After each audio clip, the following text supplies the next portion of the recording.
Hello friends, good evening. मैं स्वाति आज आपके लिए लेकर आई हूँ वैदिक सभ्यता पार्ट 4। चलिए देखते हैं क्वेश्चन नंबर फर्स्ट। निम्नलिखित में से कौन सा एक विकल्प सही नहीं है? वेद और यज्ञकर्ता है। एक तरफ वेद है, दूसरी तरफ यज्ञकर्ता। जो उस वक्त यज्ञकर्ता होते थे उन्हें किस नाम से बुलाया जाता था? ए ऋग्वेद में हीता या होत्र, यजुर्वेद में अध्वर्यु, सामवेद में उद्राता, अथर्ववेद में पुरोहित। तो इसमें कौन सा ऑप्शन है जो सही नहीं है, गलत है? तो वो ऑप्शन है डी, अथर्ववेद में पुरोहित नहीं बुलाते थे यज्ञकर्ता को। अथर्ववेद में यज्ञकर्ता को ब्रह्मा कह के बुलाते थे। ऋग्वेद में हीता या होत्र कह के बुलाते थे, यजुर्वेद में अध्वर्यु कह के बुलाते थे, सामवेद में उद्राता कहकर बुलाते थे और अथर्ववेद में ब्रह्मा कहकर बुलाते थे। ये यज्ञकर्ताओं के नाम है जो वेदों के अकॉर्डिंग है। Question number second. Asia minor स्थित बुगासकोई का महत्व इसलिए है कि ऑप्शन है ए, वहाँ जो अभिलेख प्राप्त हुए हैं उनमें 4 वैदिक देवताओं इंद्र, वरुण, मित्र और नासत्तिकों के उल्लेख मिलते हैं। बी, मध्य एशिया तथा तिब्बत के मध्य एक महत्वपूर्ण व्यापारिक केंद्र था। सी, वेद के मूल ग्रंथ की रचना यहीं हुई थी। डी, इनमें से कोई नहीं। तो राइट आंसर क्या होगा? ए, वहाँ जो अभिलेख प्राप्त हुए हैं उनमें 4 वैदिक देवताओं इंद्र, वरुण, मित्र और नासत्तिकों के उल्लेख मिलते हैं। बुगासकोई जो है वो एशिया माइनर में स्थित एक ऐतिहासिक स्थान है जहाँ से महत्वपूर्ण पुरातत्व संबंधी अवशेष प्राप्त हुए हैं। वहाँ के शिलालेखों में जो कि 14वीं शताब्दी ईसा पूर्व के बताए जा रहे हैं, वहाँ से जो अवशेष प्राप्त हुए हैं, जो शिलालेख प्राप्त हुए हैं, जो अभिलेख प्राप्त हुए हैं, वो कब के बताए जा रहे हैं? 14वीं शताब्दी ईसा पूर्व के बताए जाते हैं। उनमें जो है वो इंद्र, दशरथ, आर्ततम आदि जो नामधारी राजा थे, उस टाइम के आर्यों के राजा थे, उनका उल्लेख है। इंद्र, वरुण और नासत्य आदि देवताओं का उल्लेख है, जिससे कि पता चलता है कि ये जो शिलालेख है, ये जो अभिलेख है, ये वैदिक कालीन है। इसीलिए वैदिक काल के हिसाब से अगर देखा जाए अभिलेखों के हिसाब से तो बुगासकोई का बहुत अधिक महत्व है। Question number third. ऋग वैदिक युग की प्राचीनतम संस्था कौन सी थी? ऑप्शन है ए, सभा, बी, समिति, सी, विदत, डी, परिषद। तो राइट आंसर क्या होगा? विदत। ऋग वैदिक युग की प्राचीनतम संस्था थी विदत। यह जो आर्यों की सबसे प्राचीन संस्था थी विदत। इसे जनसभा भी कहा जाता है, विदत को जनसभा भी कहते थे। ऋग्वेद में विदत का उल्लेख 22 बार हुआ है। ऋग्वेद में विदत का उल्लेख 22 बार हुआ है। अच्छा, जो विदत या ऋग वैदिक काल की जो सभाएं होती थी, इनमें स्त्रियां भी भाग ले सकती थीं। इस प्रकार अच्छा, ऋग वैदिक काल में कितनी होती? 4 संस्थाएं थी मेन, सभा, समिति, विदत और परिषद। ऋग वैदिक काल में या वैदिक काल में 4 मेन संस्था होती थी, सभा, समिति, विदत और परिषद, जिसमें से सबसे प्राचीन कौन सी है? विदत है। और ऋग्वेद में विदत का उल्लेख 22 बार हुआ है। ये इंपॉर्टेंट चीजें हैं जो आप लोगों को याद रखनी है। ऋग्वेद में विदत का उल्लेख 22 बार हुआ है। यह सबसे प्राचीनतम संस्था है और टोटल संस्थाएं कितनी है? 4 है, सभा, समिति, विदत और परिषद। Question number 4। ब्राह्मण ग्रंथों में सबसे प्राचीन कौन सा है? ऑप्शन है ए, ऐतरेय ब्राह्मण, बी, शतपथ ब्राह्मण, सी, गोपथ ब्राह्मण, डी, पंचविश ब्राह्मण। तो राइट आंसर क्या होगा? बी, शतपथ ब्राह्मण। ये जो शतपथ ब्राह्मण है, ये शुक्ल यजुर्वेद की दोनों शाखाओं कांडव और मंदाकिनी से संबंधित है। यह सबसे महत्वपूर्ण ब्राह्मण ग्रंथ माना जाता है। कौन सा सबसे महत्वपूर्ण ब्राह्मण ग्रंथ है? शतपथ ब्राह्मण। इसके रचयिता कौन है? याज्ञवल्क्य जी हैं। ऐसा माना गया है कि इसके रचयिता याज्ञवल्क्य जी हैं। इसमें 14 कांड है जिनमें तरह तरह के यज्ञों की विस्तृत जानकारी मिलती है। तो सबसे प्राचीनतम ग्रंथ कौन सा है? शतपथ। सबसे प्राचीनतम ब्राह्मण ग्रंथ कौन सा है? शतपथ ब्राह्मण है। इसमें 14 कांड है। इसके रचयिता है याज्ञवल्क्य। और इसमें किसकी जानकारी मिलती है? यज्ञों की विस्तृत जानकारी मिलती है। Question number 5। गोत्र व्यवस्था कब प्रचलन में आई? ऑप्शन है ए, ऋग वैदिक काल में, बी, उत्तर वैदिक काल में, सी, महाकाव्य काल में, डी, सूत्र काल में। तो राइट आंसर क्या होगा? बी, उत्तर वैदिक काल में। गोत्र व्यवस्था जो है वो उत्तर वैदिक काल में प्रचलन में आई। Question number 6। कौन सा विकल्प सुमेलित नहीं है? ऑप्शंस हैं ए, शिक्षा, ध्वनिशास्त्र, बी, कल्पसूत्र, कर्मकांड, सी, निरुक्त, भाषा शास्त्र, डी छंद ज्योतिष। तो इसमें कौन सा विकल्प सुमेलित नहीं है? डी छंद ज्योतिष। अब ये जो पहले शिक्षा, कल्पसूत्र, निरुक्त, छंद, ये सब है क्या? ये वेदांग है। हमने पहले भी पढ़ा है अपने पहले वीडियोस में कि वेदांग पहले तो क्या है, वेदों के अर्थों को समझने के लिए, सरलता से समझने के लिए, वैदिक कर्मकांडों के प्रतिपादन में सहायता के लिए वेदांगों की रचना की गई। अच्छा, वैदिक कर्मकांडों के बारे में किसमें लिखा है? वेदों में। लेकिन वेदों की जो भाषा है वो इतनी टफ है, इतनी कठिन है कि समझ में नहीं आएगी, तो उसको सरलता से लोग समझ सके, इसलिए वेदांगों की रचना की गई। वेदांग कितने हैं? 6। शिक्षा, कल्पसूत्र, व्याकरण, निरुक्त, छंद और ज्योतिष, ये 6 वेदांग हैं। शिक्षा, कल्पसूत्र, व्याकरण, निरुक्त, छंद और ज्योतिष। अब शिक्षा के बारे में अगर बात करें, जो शिक्षा वेदांग है उसमें क्या है? उसमें वैदिक मंत्रों के शुद्ध उच्चारण और शुद्ध स्वर के बारे में बताया गया है। तो ध्वनि शास्त्र है, उच्चारण से संबंधित है, ये सही है। शिक्षा वेदांग में वेदों के जो मंत्र हैं उनका शुद्ध उच्चारण और शुद्ध स्वर के बारे में बताया गया है। तो शिक्षा का जो है ध्वनि शास्त्र बिल्कुल सही है। नेक्स्ट है कल्पसूत्र। कल्पसूत्र का क्या है? इसमें जो कल्पसूत्र है इसके छोटे छोटे वाक्य सूत्र बनाकर महत्वपूर्ण वैदिक विधि विधानों को प्रस्तुत किया गया है। कल्पसूत्र में क्या किया है? जो पूजा पाठ है उनसे रिलेटेड जो मंत्र होते थे बड़े बड़े, उनके छोटे छोटे वाक्य सूत्रों में बनाकर वैदिक विधानों को प्रस्तुत किया गया है। तो कर्मकांड से रिलेटेड है, तो कल्पसूत्र का क्या होगा? कर्मकांड। फिर आता है निरुक्त। इसमें क्या था? कठिन वैदिक शब्दों का संकलन, जिन्हें निघट्टू बोलते हैं। कठिन वैदिक शब्दों के संकलन को निघट्टू बोलते हैं। इनकी व्याख्या के लिए यास्क ने किसने रचना की? निरुक्त वेदांग की यास्क ने एक निरुक्त की रचना की। यह भाषा शास्त्र एक प्रथम ग्रंथ माना जाता है। निरुक्त वेदांग जो है वो भाषा शास्त्र का प्रथम ग्रंथ है। ये याद रखिएगा, क्वेश्चन एक बार आया है, मैंने देखा है कि भाषा शास्त्र का प्रथम ग्रंथ कौन सा है? तो निरुक्त वेदांग जो है वो भाषा शास्त्र का प्रथम ग्रंथ है। छंद। अच्छा, जो वैदिक मंत्र होते हैं ये छंदबद्ध होते हैं, एक लय में बने होते हैं, छंद में बने होते हैं। तो ये, और ज्योतिष में क्या है? इसमें ग्रह नक्षत्रों की जानकारी मिलती है। तो ये ऑप्शन गलत है। हमारे कितने हो गए? व्याकरण बचता है अभी 6 में। व्याकरण संबंधी जो त्रुटियां थी, जो व्याकरण संबंधी ज्ञान था, वो व्याकरण वेदांग में मिलता है। तो टोटल वेदांग कितने? शिक्षा, कल्पसूत्र, निरुक्त, छंद, ज्योतिष और व्याकरण, ये 6 वेदांग है। क्वेश्चन नंबर 7, हरियाणा प्रांत में किस स्थान पर चित्रित धूसर मृत भांड हाल ही में किए गए उत्खनन से प्रकाश में आए? ऑप्शन है ए आलमगीरपुर, बी भगवानपुर, सी हस्तिनापुर, डी कुरुक्षेत्र। तो राइट आंसर क्या होगा? बी भगवानपुर। ये जो हरियाणा के एक जगह है भगवानपुर, इसको भागपुरा भी बोलते हैं, आजकल भागपुरा बोला जाता है इसको। यह कुरुक्षेत्र से लगभग 24 किलोमीटर उत्तर पूर्व में है। यह हड़प्पा और चित्रित धूसर मृतभांड समय। चित्रित धूसर मृतभांड कब मिलते थे? वैदिक काल में। और हड़प्पा में कैसे थे? गेरुए थे। तो ये हड़प्पा और चित्रित धूसर मृतभांड समय की संस्कृतियों के बीच का एक ओवरलैप दिखाने के लिए माना जाता है कि दोनों संस्कृतियां यहाँ पर मिलती थी, ओवरलैपिंग हुई है संस्कृतियों की। अच्छा, आम तौर पर जो ये चित्रित धूसर मृतभांड है ये वैदिक लोगों से ही जुड़े हुए माने गए हैं।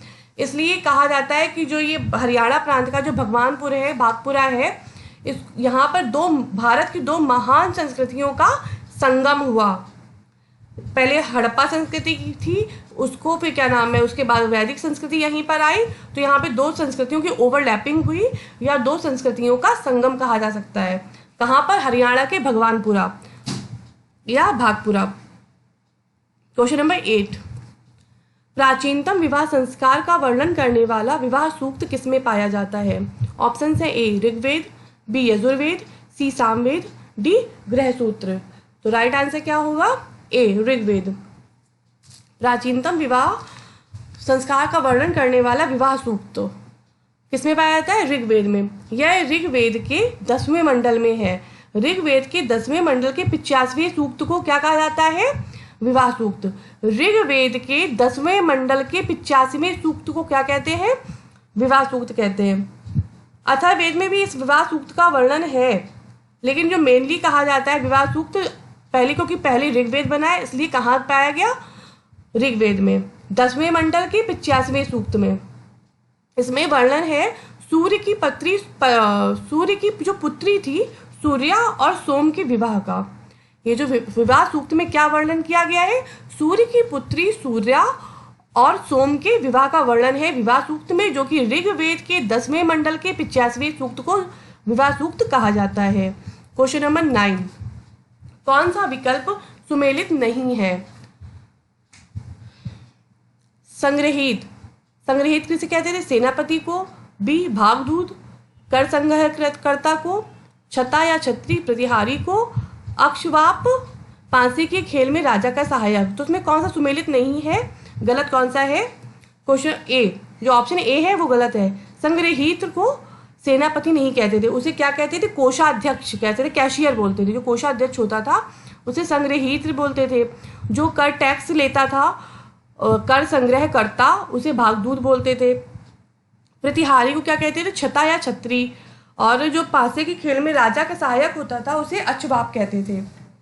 क्वेश्चन नंबर 10, कौन सा विकल्प सुमेलित नहीं है? ए, ऑप्शन ए है पूषण पशुओं का देवता। बी रुद्र अनैतिक आचरण से संबंधित देवता। सी द्योस देवताओं के पिता। अदिति देवताओं की माता। इनमें से कौन सा सही नहीं है? तो सही कौन सा नहीं है? सी द्योस। द्योस देवताओं के पिता नहीं थे। द्योस क्या थे? आकाश के देवता थे। बाकी सारे सही है। पूषण कौन थे? पशुओं के देवता। रुद्र जो वैदिक काल था उसमें रुद्र को क्या कहते? रुद्र किसे कहते थे? ऐसे देवता जो अनैतिक आचरण करते थे उन्हें रुद्र कहते थे वैदिक काल में। द्योस कौन थे? आकाश के देवता थे। और अदिति कौन थी? देवताओं की माता थी।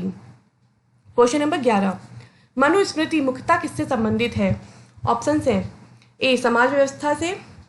बी कानून से। सी राज्यकार पद्धति से। डी अर्थशास्त्र से। तो राइट आंसर क्या होगा? समाज व्यवस्था से। क्वेश्चन नंबर 12, निम्नलिखित में से कौन सी एक ऋग्वैदिक आर्यों की लाक्षणिक विशेषता नहीं है? ऑप्शन है ए वे अश्वों रथों और कांस्य के उपयोग से परिचित थे। बी वे लोहे के प्रयोग से परिचित थे। सी वे गाय से परिचित थे जो कि संपत्ति का सर्वाधिक महत्वपूर्ण रूप थी। और डी वे ताम्र और आधुनिक हल के उपयोग से परिचित थे। तो कौन सा उनकी विशेषता नहीं थी? राइट आंसर क्या है? बी वे लोहे के प्रयोग से परिचित थे। यह उनकी लाक्षणिक विशेषता नहीं है। ऋग्वैदिक काल के जो लोग थे उनको लोहे का ज्ञान नहीं था, उनको लोहे का प्रयोग करना नहीं आता था। क्वेश्चन नंबर 13, 3 पगों में तीनों लोगों को नाप लेने के कारण किसे उपक्रम कहा गया है? ऑप्शन है ए सूर्य। बी सवित्र। सी मित्र। डी विष्णु। तो हमारा राइट आंसर क्या होगा? डी विष्णु। ये तो स्टोरी हम सबको पता ही होगी, कहानी कि विष्णु भगवान ने वामन अवतार लिया था जिसमें उन्होंने अपने 3 पगों में पूरे तीनों लोगों को ही नाप लिया था, इसलिए उनको उपक्रम कहा गया है। उपक्रम कहा गया है विष्णु जी को क्योंकि उन्होंने तीनों पगों में तीनों लोगों को नाप लिया। क्वेश्चन नंबर 14, वैदिक नदियों को उनके आधुनिक नाम से कौन सा सुमेलित नहीं है? कुंभा, काबुल, परुशनी, रावी, सदानीरा, गंडक, शतुद्री, झेलम। तो कौन सी सुमेलित नहीं है? शतुद्री, झेलम। जो शतुद्री है उसे झेलम नहीं कहते थे। शतुद्री को क्या कहते थे? सतलज नदी कहा जाता था। बाकी कुंभा को काबुल कहते थे, परुशनी को रावी कहते थे, सदानीरा कौन सी थी? गंडक थी। और शतुद्री सतलज थी। झेलम को क्या कहते थे? वितस्तता कहते थे।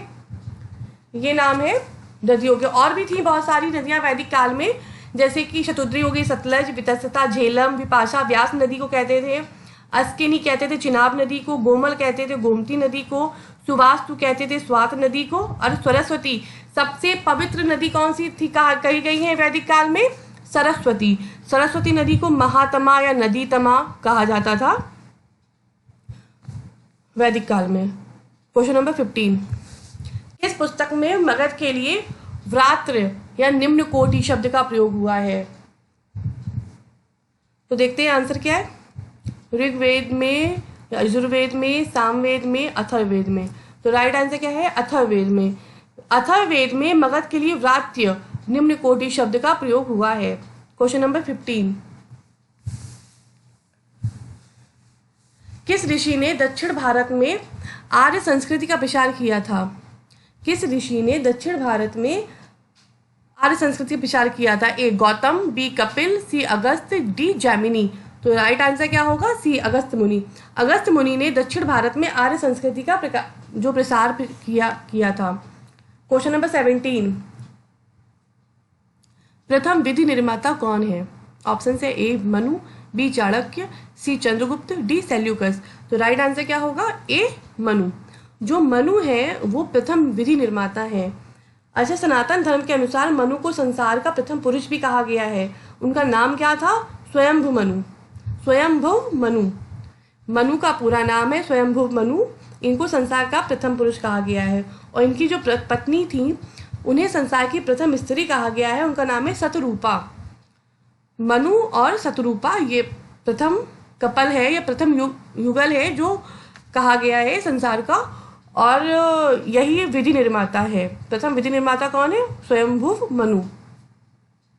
क्वेश्चन नंबर 18, ऋग्वेद के कौन सा मंडल पूर्णतः सोम को समर्पित है? ऑप्शन है ए 7वां, बी 8वां, सी 9वां, डी 10वां।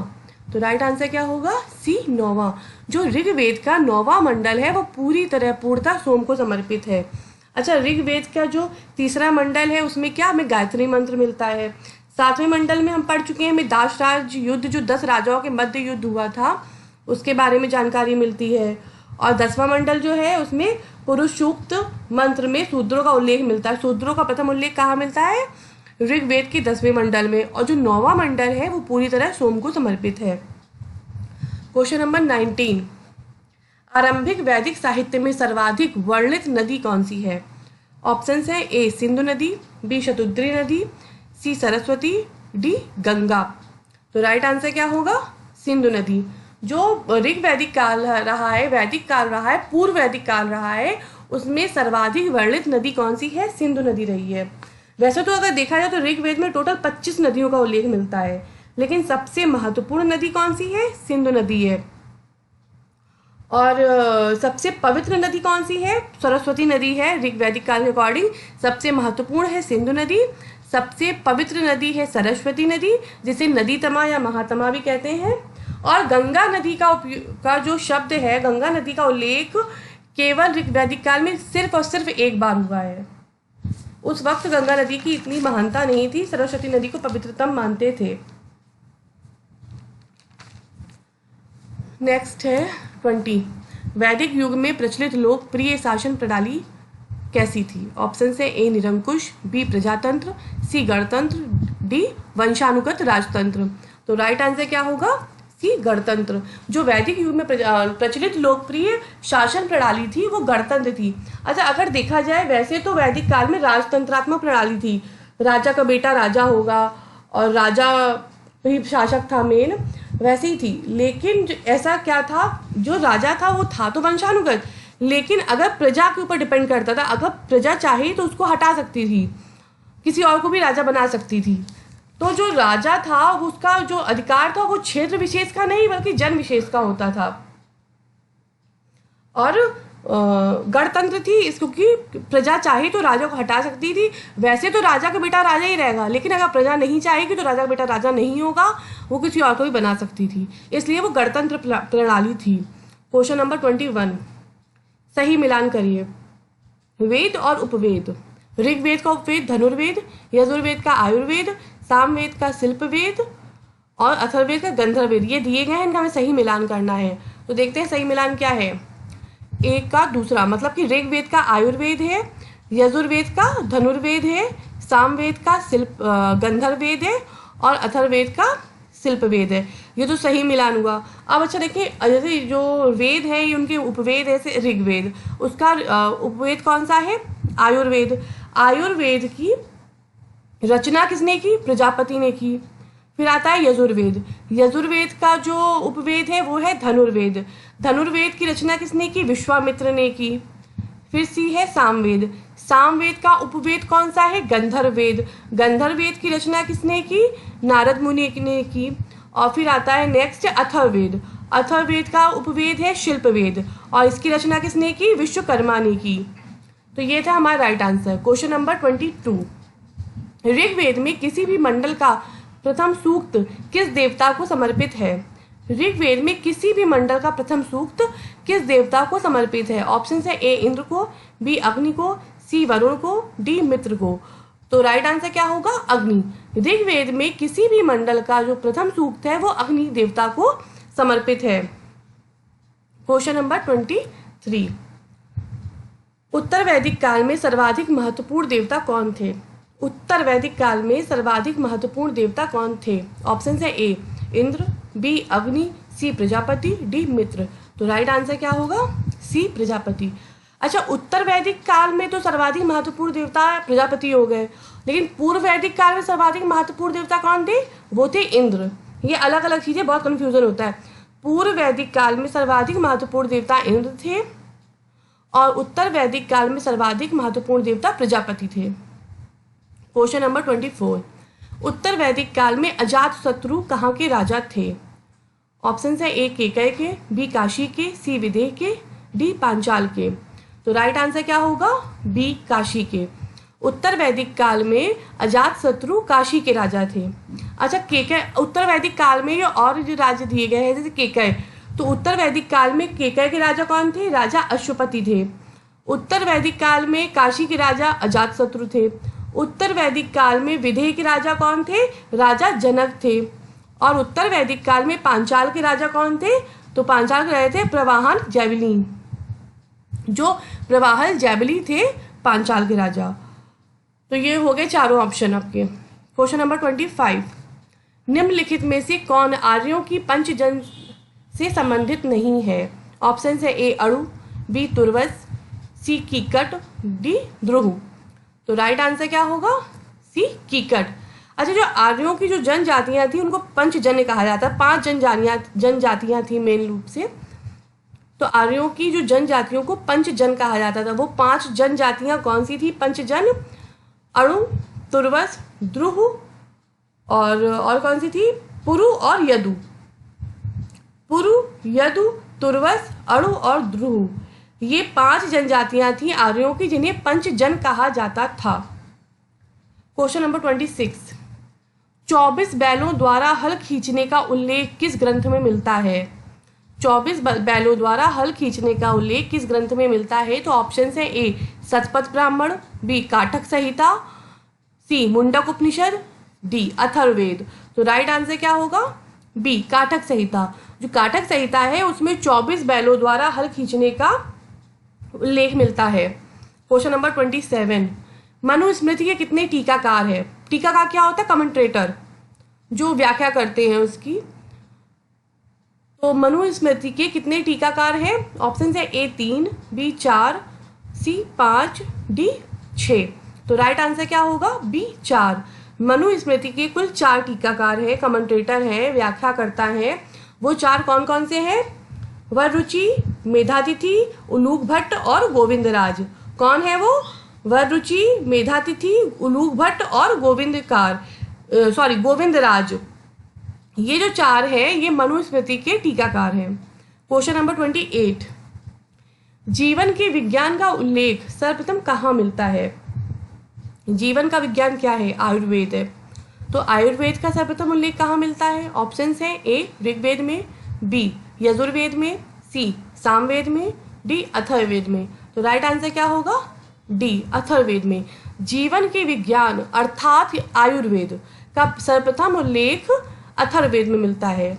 क्वेश्चन नंबर 29, सबसे प्राचीनतम उपनिषद कौन सा है?